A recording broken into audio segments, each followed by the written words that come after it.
Dalam beberapa tahun terakhir, korupsi di tingkat desa sampai tingkat nasional banyak terjadi. Salah satu faktornya adalah karena gajinya kurang. Gaji kurang itu banyak faktor. Salah satu faktornya adalah hutang.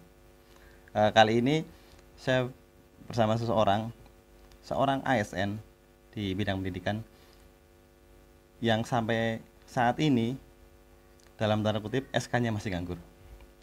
Langsung saja kita sapa. Assalamualaikum Bapak Taufik Himawan. Waalaikumsalam warahmatullahi wabarakatuh.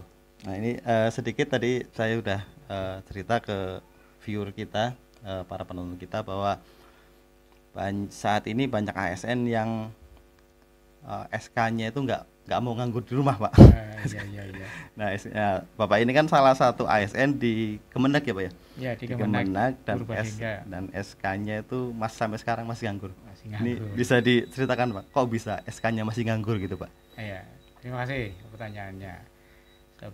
Coba menjelaskan.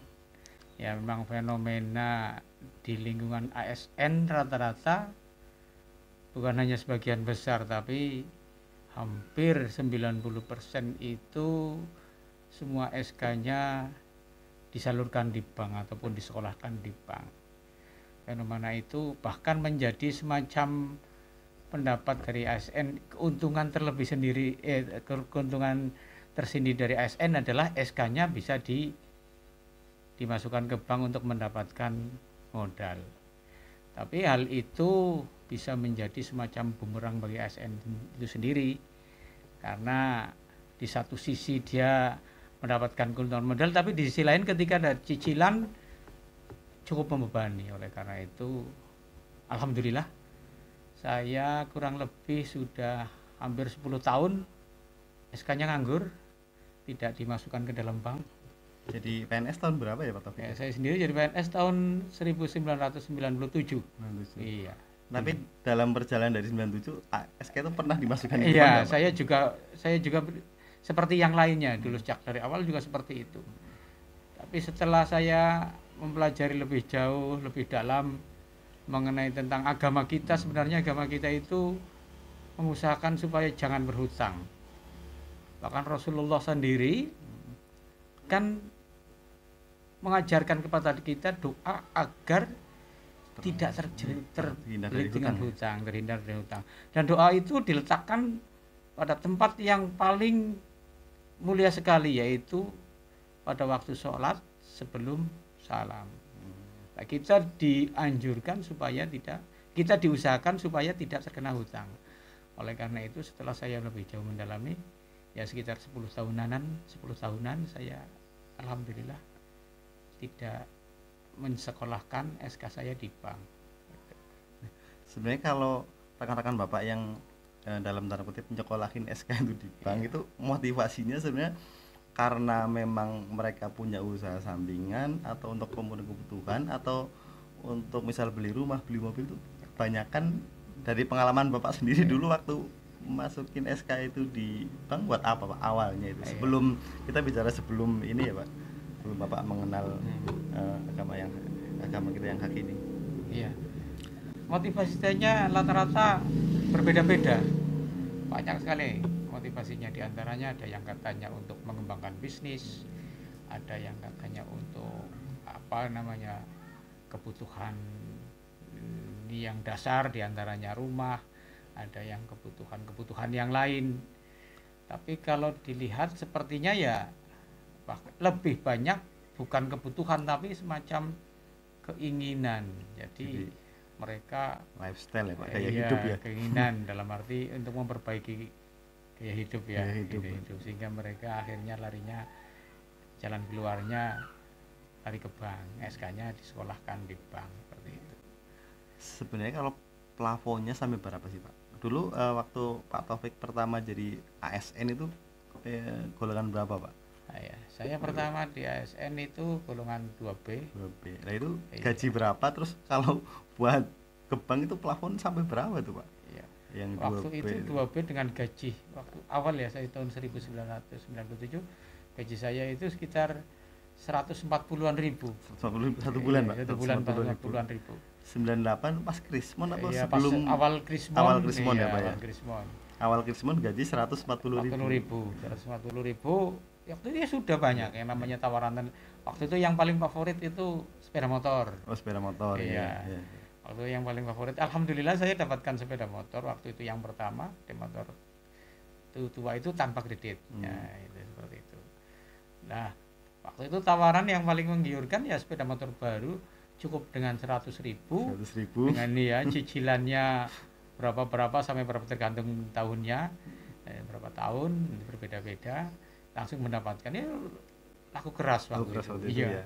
Pokoknya yang berbau sistemnya kredit ya waktu laku itu keras ya laku keras, di mana-mana ya laku keras. Berarti zaman-zamannya Supra yang standar itu. Iya, zaman Supra itu. Supra standar. Iya. Dan logikanya berarti kalau DP 100.000, gaji 140, berarti dalam bulan itu pertama kali dapat motor berarti sebulan cuma punya saving 40.000 ya. Iya, 40.000. Cicilan rata-rata berapa itu Pak waktu itu? Waktu itu cicilannya sekitar 50-an. 50-an Iya, ya. sekitar 50-an. Berarti kalau katakanlah ngambil motor waktu Iya. itu ya, gaji 140, cicilan motor 50, 50-an, sebulan cuma ngantongin 90.000 Iya, ya, waktu 90 itu ya. ribuan waktu itu. Waktu itu. Tapi 90.000 waktu itu ya masih besar. Masih ya, waktu itu. kalau katanya masih pengaji lah Pak. Masih ya bernilai. Bernilai lah waktu itu tahun ya. 97 itu ya. Nah, kalau saya kemarin sempat browsing di websitenya Bank Jateng ya Pak. Iya. Saya riset sedikit. Jadi kalau katakanlah ada ASN usia 30 tahun, Iya. 35 tahun, golongan 3A, golongan 3A, Iya. itu ngambil 100 juta. Saya masukin data 100 juta. Terus cicilannya itu sekitar 2,3 juta Pak. Itu iya. jangka waktu 5 tahun. Saya lihat di situ.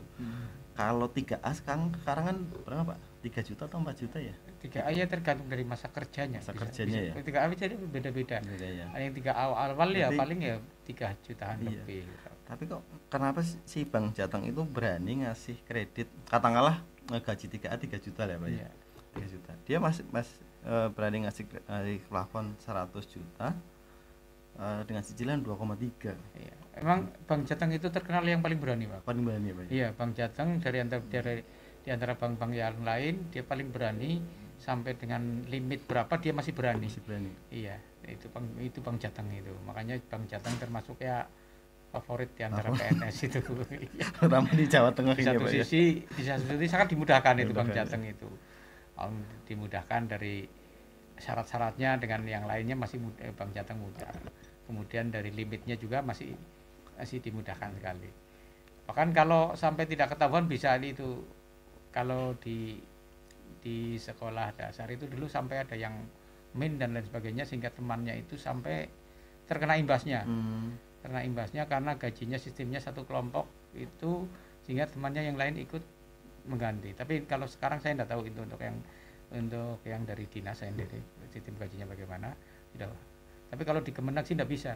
Kalau Kemenak ya tidak bisa sampai min karena gajinya langsung sendiri-sendiri. Kalau Kemenak gajinya lewat Bank Jateng juga Pak? Enggak, kalau Kemenak gajinya ada yang Bank lain di BRI lah. BRI. Sekarang Oh, BRI. BRI, ya. Kemarin pindah terus sih. Pernah di BNI dulu, kemudian sekarang di BRI, kemudian ada informasinya lagi nanti tawaran katanya di Mandiri atau bagi Mandiri Syariah, atau sekarang namanya kan bukan Mandiri Syariah tapi Bank Syariah Bank Indonesia Syariah, ya. BSI, Bank BSI, Syariah ya. Indonesia itu. Ya saya sih ngikuti saja kemana saja, nggak masalah yang seperti itu. Tapi kalau BRI ke ASN yang Kemenak punya perlakuan sama nggak seperti Bank Jateng ke ASN yang di daerah? Pokoknya yang berbau pinjaman kredit rata-rata dimudahkan. Yang penting ada jaminannya ya, Pak. ada gajinya masih banyak ya rata-rata di apa namanya disambut baik, oleh para perbankan itu sambut baik. Yang penting selisihnya apa namanya gajinya masih besar ya sambut baik. Saya kemarin sempat menjumpai ada beberapa kasus nih Pak. Jadi ASN dan ada perangkat desa juga lah. Walaupun perangkat desa bukan ASN dia kan digaji oleh negara ya Pak. Oh, iya. Digaji lewat ADD. Jadi ada kasus saya nggak usah sebutkan di mana. Iya.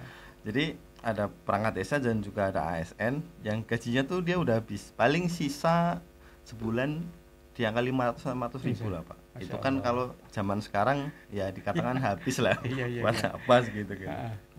Dan kalau pragmatis juga pengoknya udah habis gitu. Nah, itu menyikapi fenomena seperti itu ya Pak ya.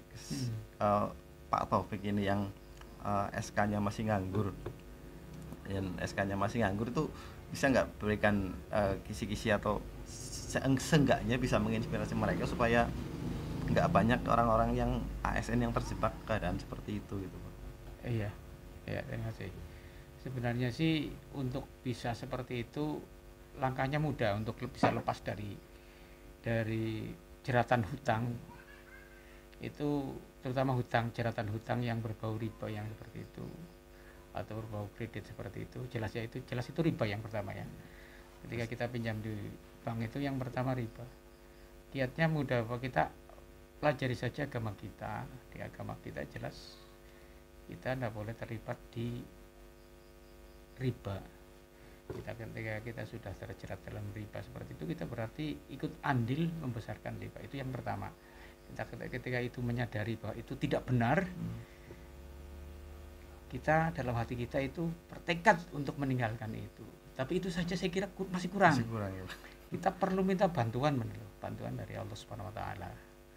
Karena tanpa bantuan itu kita menjadi sombong. Saya bisa seperti ini bukan karena diri saya, tapi karena Allah yang membantu seperti itu. Ya seperti yang tadi saya katakan, Nabi saja mengajarkan doa agar kita lepas dari jelatan hutang tadi. Dan dibaca ketika sebelum salam. Nah, seperti kita tahu ya Pak, di lingkungan kita kalau kita misal ada orang pengen lepas dari jeratan riba. Nah, dia nanya ke kiai, katakanlah ulama sekitar gitu, atau ustadz-ustadz sekitar. Tapi kebanyakan mereka ada yang masih menghukumi itu boleh, itu kondisional gitu Pak. Nah, apakah faktor itu juga jadi mempengaruhi Pak, mempengaruhi pola pikir para ASN ini yang mereka sudah terlanjur terjerat hutang yang riba yang di bank ini Pak? Iya, itu juga berpengaruh, betul ya. Sebenarnya sih untuk kita itu sebenarnya sudah hampir mayoritas seluruh ulama mengatakan bahwa bunga bank itu, cuman akhir-akhir ini banyak sekali pemikiran dari para pemikir-pemikir muslim dengan pendapatnya sendiri, sampai dia berani mengatakan itu bukan riba. Lah kalau menurut saya sih itu jelas menyelisihi mayoritas pendapat ulama Indonesia maupun dunia.